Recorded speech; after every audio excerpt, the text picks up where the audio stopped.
সন্তান আল্লাহর দেওয়া শ্রেষ্ঠ নিয়ামত। দেখেন, মেয়ে সন্তান আরো বেশি মা বাবার প্রতি যত্নশীল হয়। ছোট্ট একটা মেয়ে, আমি বাইরে যাব, দেখেন আমার জুতা নিয়ে নিচতলায় এগিয়ে দিচ্ছে, আমি নিজে পরে নিলাম। তারপরে হচ্ছে ওর আব্বু মোটরসাইকেল নিয়ে বাইরে দাঁড়িয়ে আছে, ও যাবে একটু স্কুলে। আজকে আমরা কোথায় যাচ্ছি চলো আপনাদের সঙ্গে শেয়ার করি। বাসা থেকে বের হয়ে সোজা চলে আসলাম বয়েজ স্কুলের মাঠে।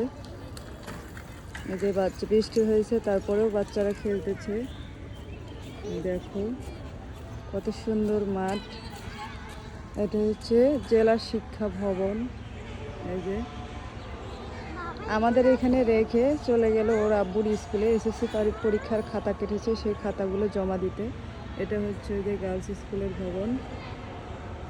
মাঠে এসে দাঁড়িয়ে আছি, এরপরে যাব অন্য একটা ইম্পর্টেন্ট কাজে বের হয়েছি। পানিতে আমার মেয়ে হচ্ছে হাত দিচ্ছে, ময়লা পানি, মাম্মাম হাত দিও না।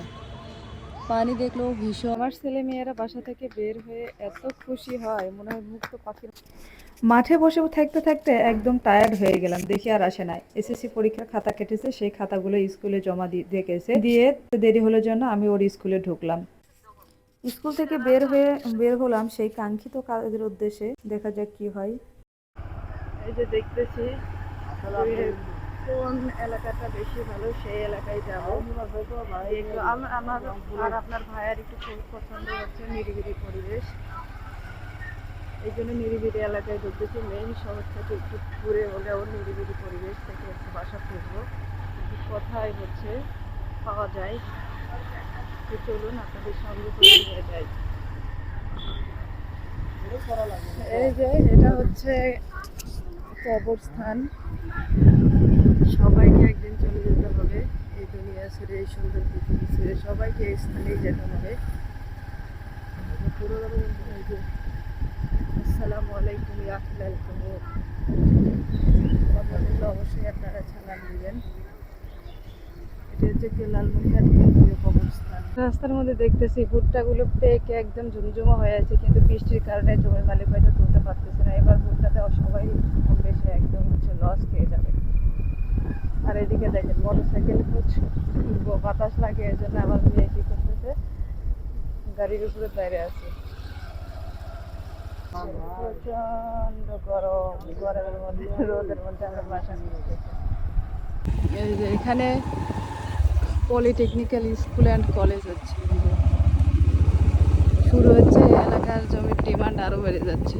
আগে এলাকায় মানুষ জমি কিনতে চাইতো না, কিন্তু কলেজ হওয়ার জন্য এই বাসাটা অবশেষে দেখতে এলাম। আপনারা জানাবেন বাসাটা কেমন হয়।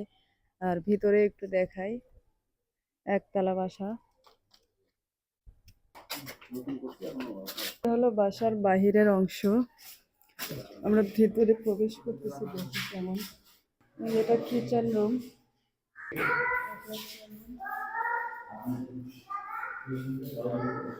এটা হচ্ছে ওয়াশরুম। এটা একটা রুম, ও দুইটা রুম। এই যেটা হলো বেলকনি। আসলে কেনা বাসা নিজের মনের মতো হয় না, তারপরে মনের মতো করে নিতে হয় পরে ঠিকঠাক করে। অংশ। এখন আমরা একটু যাবো ছাদে, ওদের সঙ্গে পুরো বাড়িটা শেয়ার করব, জানাবেন কেমন হবে। এই যেটা হলো ছাদ।